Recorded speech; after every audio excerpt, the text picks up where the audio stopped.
Hey, this is Chef Dave Martin. You're listening to Shawn Rosler on the Coarse Grind Podcast. Let's eat.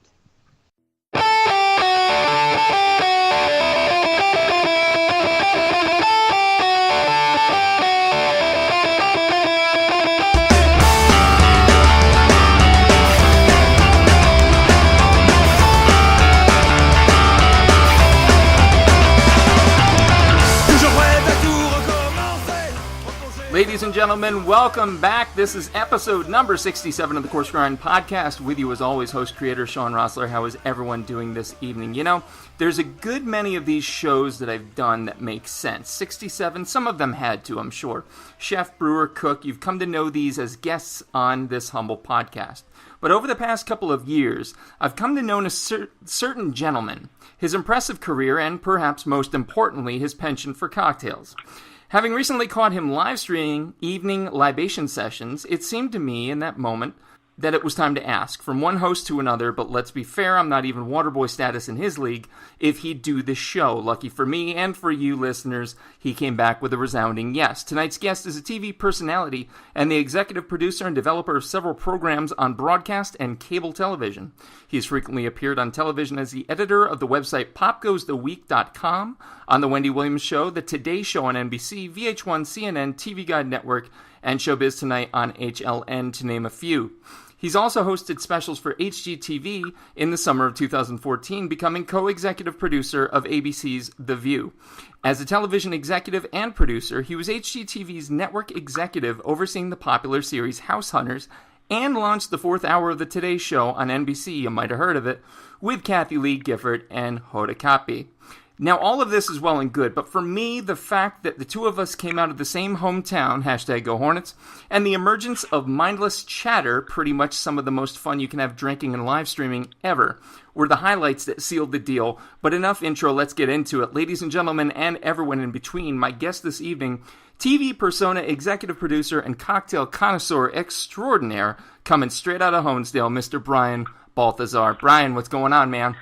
Hey, thank you for having me. Wow, that's so amazing. That's probably the best introduction I've ever gotten. So thank you very much. I appreciate it. If there was a job that could be professional introduction maker, I think I could do it. I think I'd be okay. I think I'd be passable. Yeah, absolutely. Top of the class right there. It's amazing. Thank you very much. Oh, and my I appreciate goodness. being here. Thanks for having me. Yeah, thank you. Thank you for being here. You know, I know we were talking before I hit the infamous record button that, you know, this is not a lot of my guests, and I'd have to check and see if any have an IMDb.com listing. That's pretty cool in and of itself. So, thank you. Yeah. It's, you know, probably not the most conventional, but then again, your live stream, and I'd love to hear more about it, is a beautiful, you know, you mentioned it's an insult to people who prepare. I would disagree completely. I would say it's art in the highest form, in it being effortless. You must have started the cocktails already. Well, thank you. Mindless chatter is this thing that, you know, a friend of mine, a colleague named Lauren Roosh, he and I just have this odd shtick and rapport amongst each other, and he's kind of like, I always say he's the nicer version of me. Like, he's just much more idealistic and upbeat and positive, and I'm all those things but with a slightly bitter edge. I'm not a bitter person, but like a slightly more cynical edge, I guess is the way of putting it. So we're like so similar, and yet in some respects so different. And we travel a lot for work. He supervises a lot of television programs as well, and we find ourselves in the same cities a lot. And we should do a podcast. We should do a show. We should do this or that. And we never have done it. This is testimony to just like sometimes just saying all those reasons that you say into your head not to do something. Just kind of forget it. You know, just put those out of your head and just go for it. So we ended up doing one. We decided at the last minute, let's call it Mindless Chatter. We did a Facebook live stream, and we were kind of surprised at how much traffic it got for, you know, to people who don't really have enormous followings of any kind. And sure enough, it just seemed to do pretty well. So now we are doing it. And it turns out, by the way, cocktails and wine come into play quite basically at the very outset of this. And we just go on and on about mindless, meaningless things that are not, you know, the stressful news of the day, because it's very difficult to talk about the news and have everyone enjoy it, because it's such a divisive topic. So we decided we were going to talk about anything that wasn't divisive, unless you count like what your favorite Halloween candy is as divisive, or your favorite cocktail. Well, that stuff right there, that'll yeah. get somebody cut. I mean, if you say right, you like exactly, candy corn, exactly. someone who doesn't like it is ready to cut you. Absolutely. So then we do it on, now Food Network is having us do it on their Facebook page, and soon we're going to be doing it on HGTV's Facebook page as well. So, and always accompanied by some libation. That's fantastic. I can think of no better way to spend time. And exactly. You did mention, yes, I have already cracked the bottle. Of course, why would I not? Good. I'm glad to hear it. I'm not alone. It's 9 o'clock. I've got 3 kids. I've got 3 excuses. Right. So that's, I mean, such a cool concept, and that's what finally gave me the push to be like, hey, do you want to do this? Because, I feel like it kind of took what you were doing and transformed it into that oenophile cocktail drink slinging action. And I think you hit on something really important. And I think, for anybody, and I know I've got colleagues, I just had friends from high school who are doing their own podcast. And I think you nailed it in that, news is so serious. Like, endeavors like this are almost an effort to help people unplug. Totally, absolutely. It is nice, and it's nice that you can kind of listen anywhere at any time. It's a great format, a great medium. I love doing it. So it's one more reason I just love being here. Right on. So let's get into the standard format. For those of us who actually plan shows out, Brian, we have a format, and I'm familiar with the idea, the concept, sure. Right on. Looking at the starter section, which is usually, where the guest came from, where they drew it from, I think the both of us can, paint the picture. But for those of us who are unaware, how would you describe where you grew up? Very small town, about 2.5 hours from New York City, but it couldn't be more different, really. But it's kind of, I guess, the northern most tip of the Poconos, kind of, and it's just really it's about between 4,000 and 6,000 people, depending on what time of year it is. I think so. And, and so I think I graduated with about 200 people in my class. I don't know what it's like there now, and I left more than 20 years ago, and because it didn't have the opportunities that I wanted to pursue, say, television and journalism. So there certainly is journalism in the area, but not the television that I wanted to pursue. So, nice little town, though, and it's something I'd love to go back and visit. It's really quaint. Yeah. And total side note out of format here, when's the last time you were back? Well, let's see. I go back to a nearby town. Well, the town we grew up in was Honesdale, and I go back almost every weekend to a town called Milford, which is about 40 minutes away from there. Okay. Yeah, so I'm there. I'm in Pennsylvania almost every weekend because living in New York, which I love, I find that the best way to kind of decompress is to, be able to escape now and then, and it helps me kind of center myself. Absolutely. And it's easier I have a much bigger bar in Pennsylvania than I could ever have here. True. Very true. Yeah, and reason being, speaking of bars and so on, the Main Street in Honesdale, as I've had a couple guests on, it's undergoing a bit of a artisanal culinary renaissance of sorts, wouldn't you say? Totally, absolutely. Like brew pubs and, it's really come a long way. And it's even some really great art exhibits are now happening in Honesdale. So it's really a town to watch. It's a big town for summer camps. A lot of New Yorkers take their kids to summer camp in that area. I think there are probably nearly 100 summer camps in that, area. Definitely. And so a lot of city folks end up, I'm always surprised, not anymore, but I used to be so surprised at just how many people knew Honesdale or had been to Honesdale. Mm-hmm. And so now I'm not surprised anymore because it happens so often. No, definitely. Small world, though. Definitely. So, Honesdale growing up, small town, whatnot. Let's shift gears. Let's look at the libation angle because we've all got a story. Uh-huh. Where was the first place in Honesdale you snuck a drink? Oh, home. But let's see.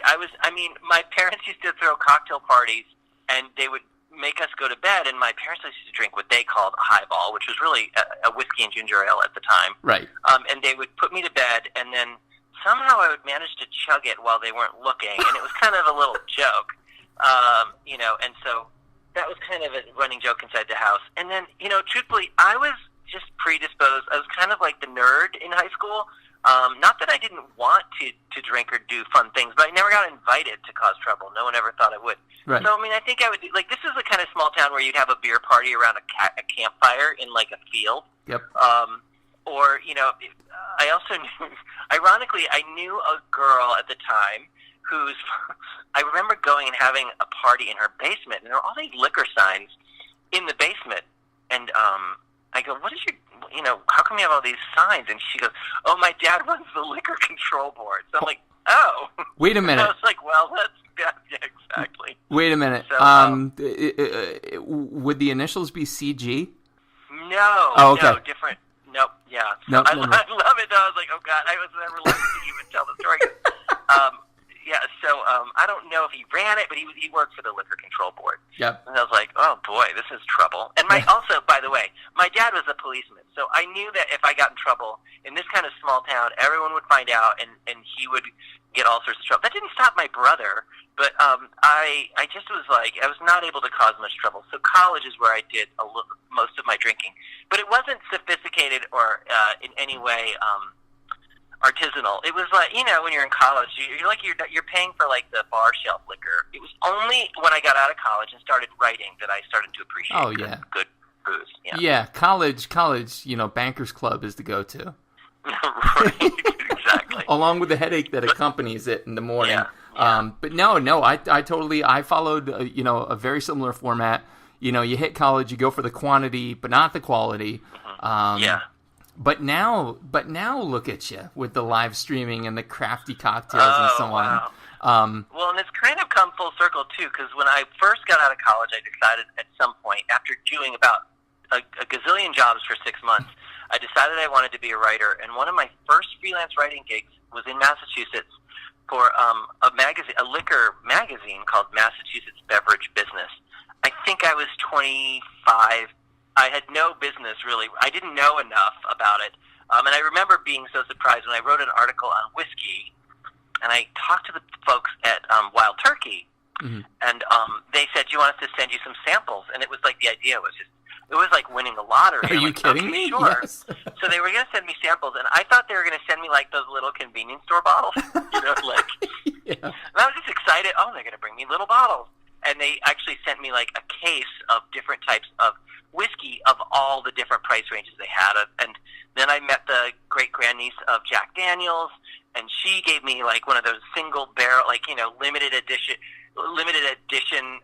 scotches and whiskeys. And I was like blown away by the depth of flavor. And that's kind of what started my interest. And really, even back then, this was more than 20 years ago, it was just beginning to explode. Like now, the range and variety of cocktail options is just night and day. It wasn't like that back then, and it's been amazing to see it grow.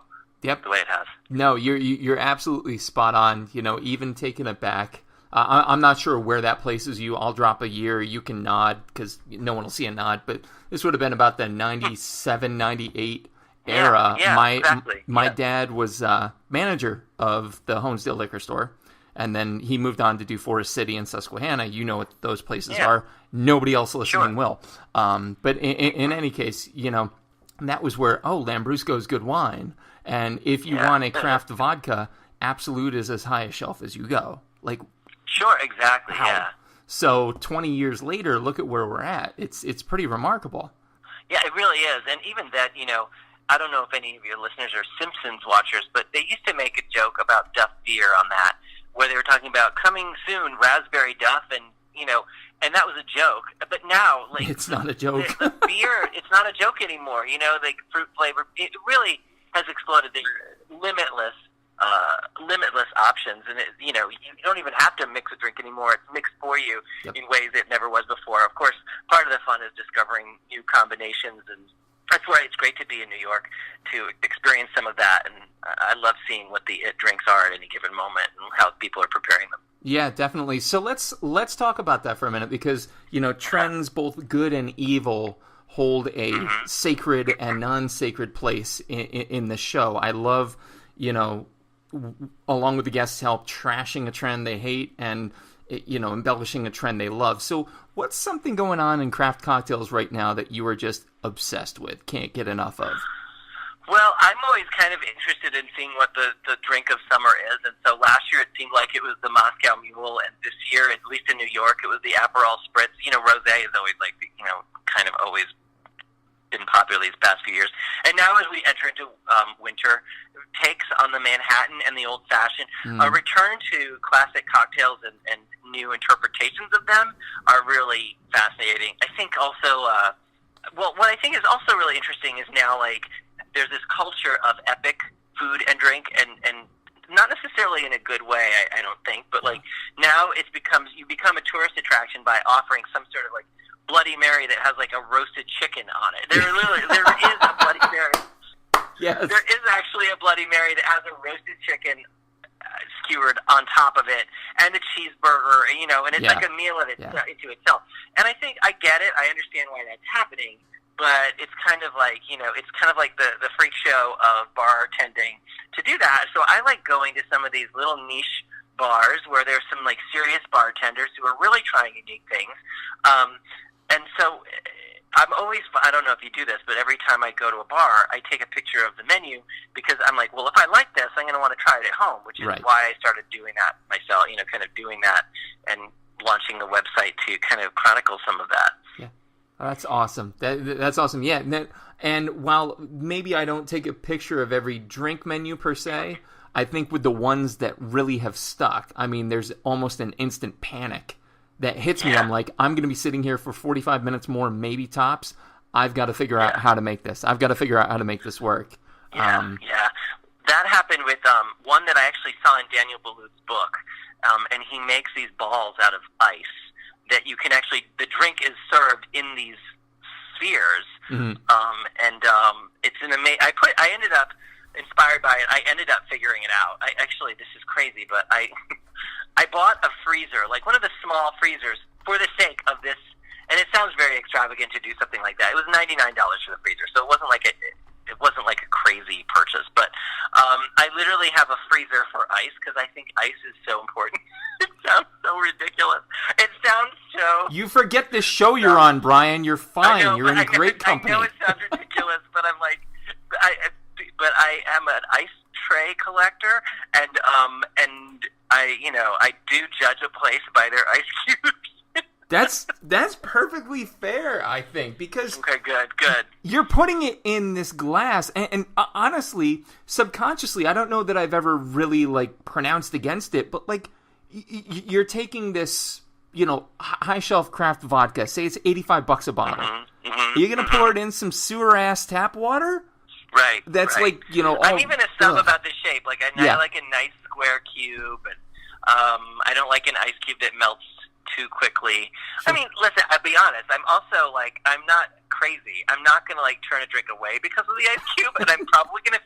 I will leave... It's funny, in a restaurant, I will, like, not finish my dinner, but I will always finish my cocktail. Like, I'll, like, chug it. It's such a weird... I think people will, like, not finish a dish and be, like, happy to send it back to the kitchen when they think they're done. But very rarely do you ever leave a drink half drunk, if that's an investment. Grammar. That's an investment. That's a contract with the bartender. Like, well, and in New York, they cost as much as the entree, so you probably should finish it. Fair enough. Is that the Cocktails and Amuse-Bouches book by Boulud? All right, awesome. I think it is. He's got. I think it's actually a his and her cocktails book. I'm looking right at it, man. Yep. It's got two books in one set. And there are these ice balls in there. And Holy hell, look did at them those. a little bit differently than he did. He actually hangs the balloons in the freezer, which isn't really practical for me or most people. Most people don't even have the room in their freezer. Right. So what I happen to have, I also collect glassware for the same reason. And so I have these stainless steel martini glasses. So, and the way he creates this ball is he freezes a water balloon, and then before it is completely frozen, it'll freeze from the outside in. So you can actually pull the ice balloon out of the freezer before it freezes solid, and then you just drain the center out. And I ended up setting these water balloons on these stainless steel martini glasses and freezing them that way. So then they just sit in there perfectly. And so I'm also a little bit. I'm a big fan of presentation, and so Sure. for Christmas, I loved making that and bringing it up because no one's expecting that at your house. No, that's. I mean, that's a whole different level. The mixologist on the book is Xavier Herrett, I think his name. Yeah, Xavier Herrett. Okay, So yeah. Daniel Boulud, mixologist Xavier Herrett, cocktails and amuse-bouches for him, for her. It's out there, folks. If you're interested, and you should be, because this looks amazing. Holy crap! Yeah. So ice in and of itself, and see, that's why I knew, Brian, I had to have you on, because if we can talk for that long about ice, like, we're not even talking about the booze, we're talking about the ice. That's amazing. Right, yeah. That is stellar. That is stellar on so many levels. Thank you. So yeah, and honestly, I might actually throw the whole craft ice piece into the trends that aren't necessarily a bad thing. Like, you know, you have the people with the old school ice picks and the shavers making the perfect cubes, the perfect balls. Yep. I think, like you said, Brian, that presentation is key. Presentation in anything is key. You see it first, then you taste it. For sure. Yeah, it just shows that you care. And when you see something that's presented beautifully, instantly you're going to have a better impression. Sure. And things just it's like going into a beautiful hotel or a cheap hotel. You know, all starts with the bones, and what they do inside to that presentation is what leads to that impression that you get. And so drinks are no different. No, exactly. So let's go ahead and healthily trash some trend that's going on that you want to see die a fiery death. What's something in drink that you just enough already? Well, I will say I do think the epic drink that is piled on with stuff is just too much. I don't need a skewer with a million things on it. No, I get it. Like, I do like I like multiple olives in my Bloody Mary or in my martini, but I don't need a cheeseburger on the top of it, or that kind of thing. But I had a great, but I did have a great one the other day that had bay leaves, like kind of in a fan across it. This was at the Standard Grill, and they had and it had like a cocktail shrimp. Okay, great, I love that, and a pearl onion and an olive, and just this fan of bay leaves going across, which is like, okay, that's different. It is funny when I order a drink, without fail, if I don't know what it's going to look like, it's always going to come out like ridiculously festive and feminine looking. I'm not trying to stereotype gender roles here, but without fail, like, I will order the one that looks like a 15-year-old girl would have ordered it. Like, if they saw, it's always pretty. Like, there's an orchid and like pink things coming out. It's like kind of a running joke among me and my friends. But I love that people are experimenting, and there's also a place in LA called Bazaar, and it's by Jose Andres. He's a really popular chef based out of Washington, D.C., and all of his restaurants, by the way, I would recommend.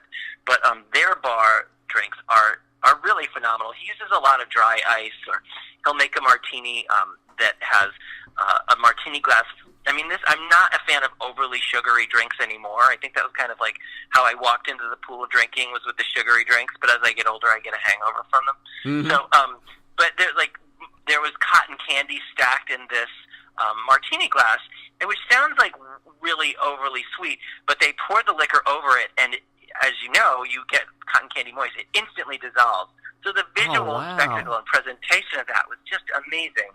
Yeah. I know you told me to trash drinks, but I have to go to one more that I love. There's a restaurant called Bazaar Meat in Las Vegas, and it's the same chef, his restaurant chain.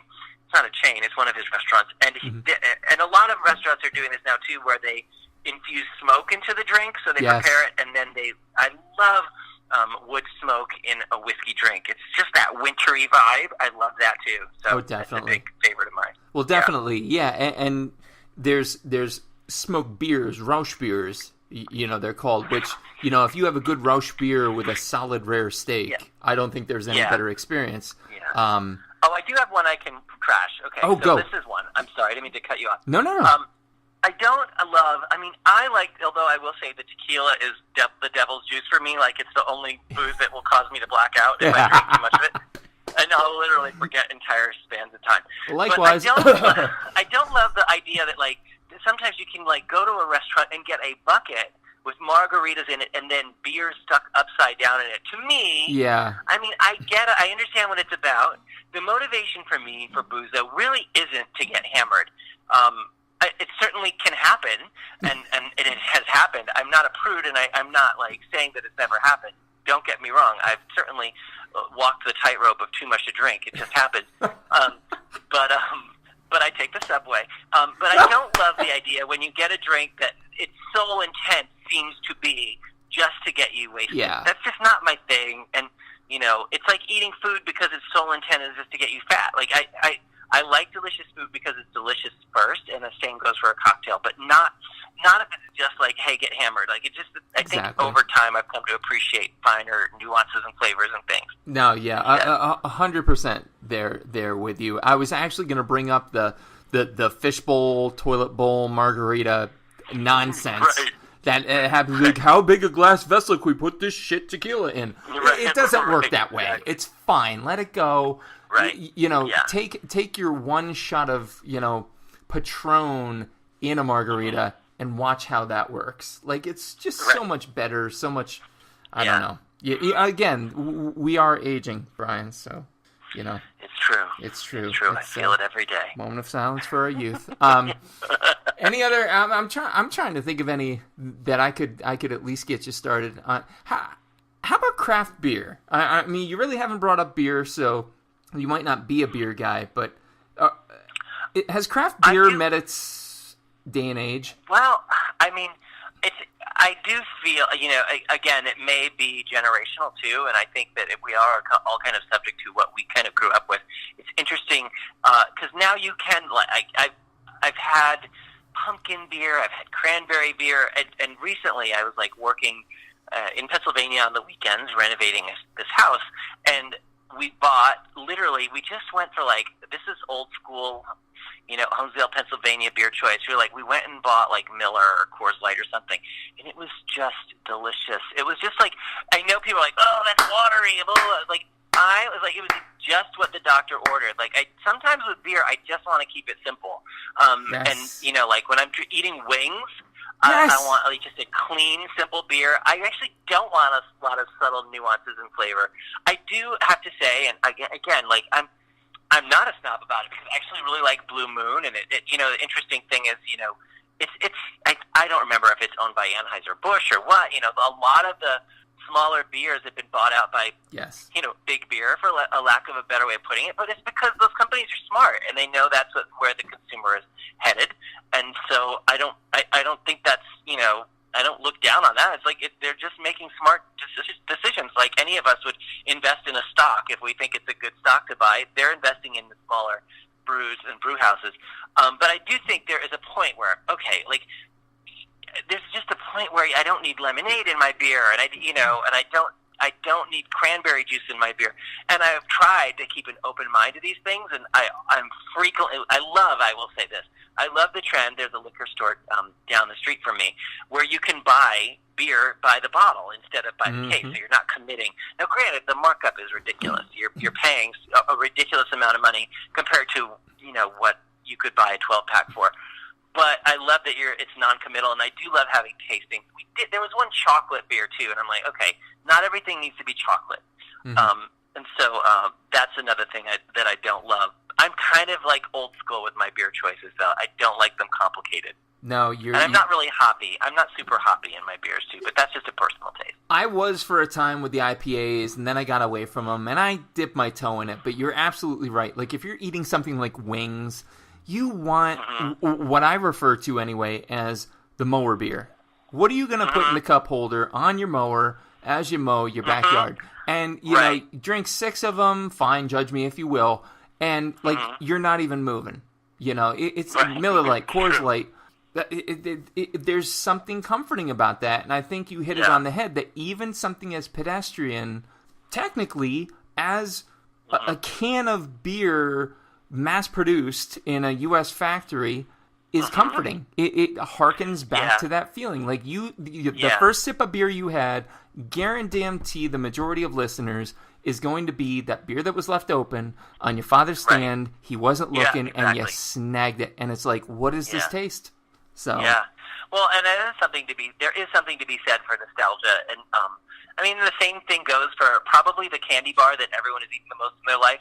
It's not the highest quality, but it's the one their parents always used to get them at the drugstore or the grocery store. And I still reach for that one unapologetically. I will say I don't have a sophisticated palate for beer as much as I should. You know, I don't savor it in the same way that I savor a cocktail or a glass of wine. But I certainly appreciate those that do. It's just not for me when they start adding all sorts of other flavors into them. Oh, sure, for sure. So we've covered liquor, wine, beer. What's and you've got Mindless Chatter now on Food Network and HGTV, which is amazing. I'll tell you something. One very slim way I can relate to you. I Googled the show the one night, and I found that Bravo had actually used one of my interviews with one of their former chef testants from Top Chef. And I'm like, holy crap! Fantastic. That's pretty awesome. Now, I'm still really cool. I'm waiting on the check. It's never happened, but you know, I'm sure it's in the mail, right, Brian? I can relate to that. But here's this cool thing that you did just kind of off the cuff, and here it is on Food Network HGTV. Where does that go? What's going to be next for you? Let's step away from the drinking for a minute, as painful as that is for me. Well, the nature of what I do and you do really is we are not necessarily in control of our destiny in the same way. We are a victim of whatever person does or doesn't notice. Sure. So I don't know entirely, but I do. I mean, I'm going to be. I have a very eclectic mix. Like I when I do a TV appearance on the Today Show, which I'm doing one this coming Monday. I don't talk about booze at all. I talk about entertainment, and I'm going to be a sideline reporter for the Rose Parade on HGTV. So that's another thing I'm doing, and I'll be doing the talk in I can't remember December or January, and those all center around entertainment journalism. That's kind of one of the other things that I do, because I will say the nice thing, the liquor and beer and wine thing of mine is somewhat of a passion project and really emerged out of that. Do something you love, and hopefully the money will come, and hopefully it will. It's really wonderful to get that kind of traffic that Food Network has. You know, when I get something on my personal page, in a night I may get 5,000 views, but on Food Network I'll get 100,000 in a night, and that's an amazing, and sometimes 150. So, and that's only in the first 2 episodes.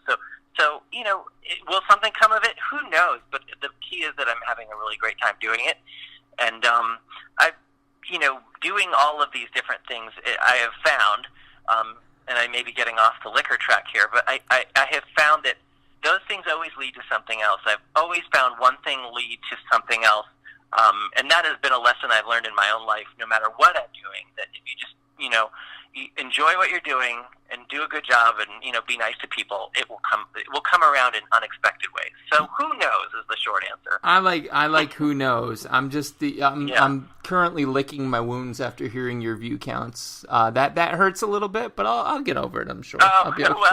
well, you know what the funny thing is though? The truth is whether you get 5 views or 150,000, all you really need is one person, the right person, to say yes to your next opportunity.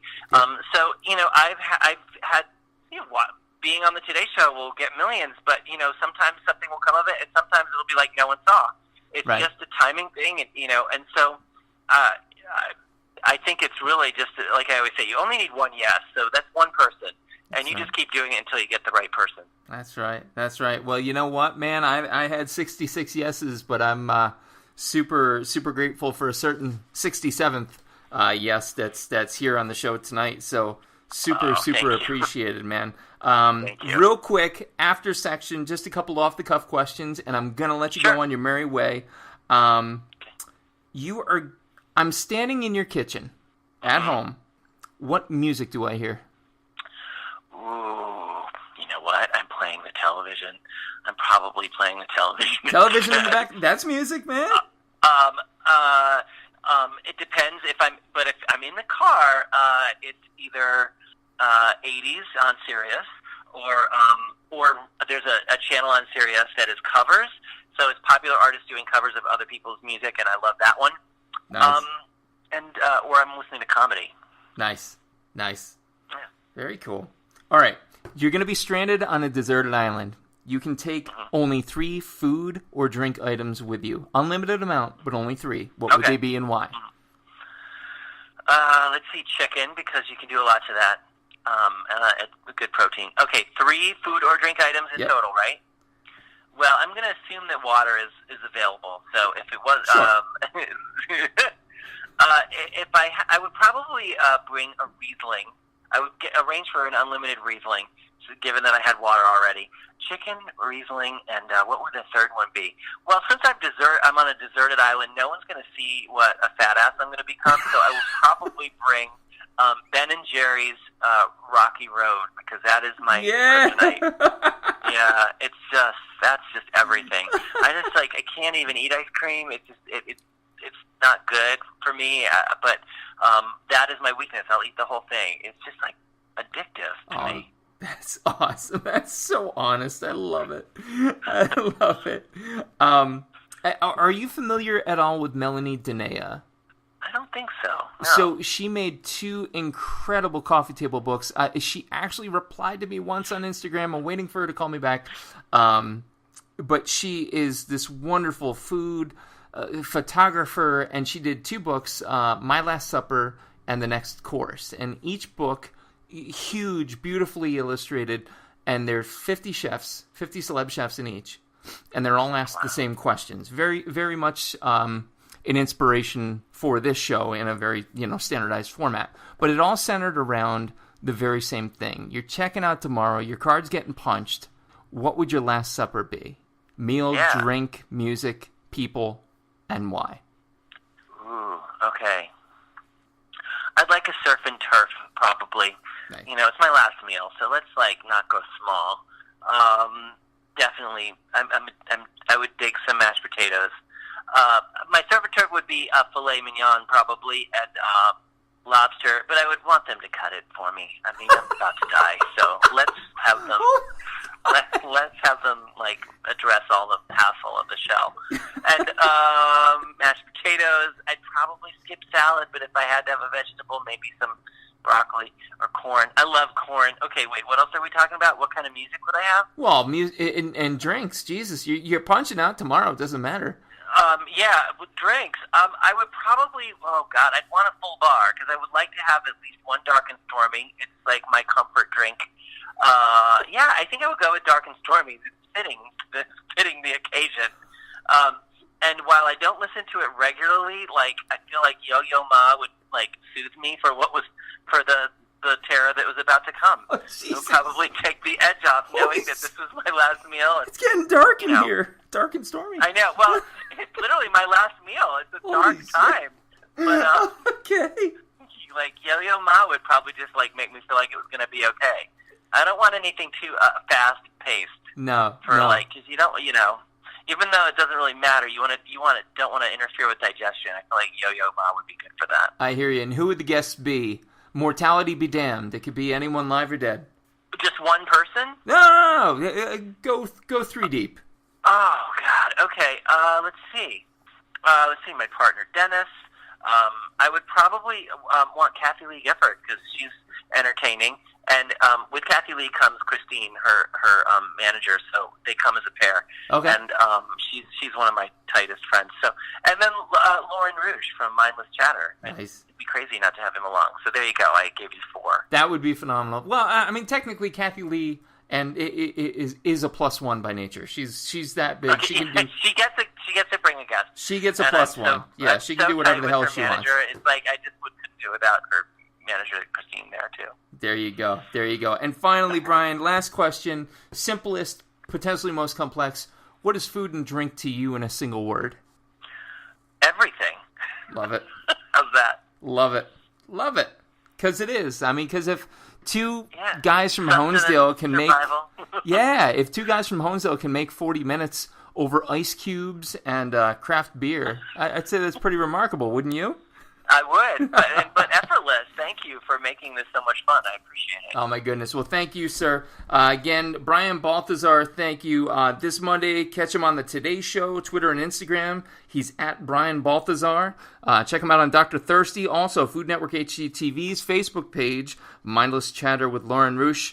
Again, I can't thank you enough, man. Thanks for taking the time. Thanks for being here, and go Honesdale. Thank you. Thank you. Take care. Ladies and gentlemen, this has been episode number 67 of the Coarse Grind Podcast. With you, as always, this evening, host, creator Shawn Rosler. Our guest this evening, Brian Balthazar. Producer has always been Johnny Leland Robinson, a.k.a. the Reverend Johnny Lamoria. Be sure to check out his steampunk libertarian offerings on All Things Social. Next episode of 68. Stay tuned. Retour aux sources, enfin tout recommencer. Retour aux sources pour se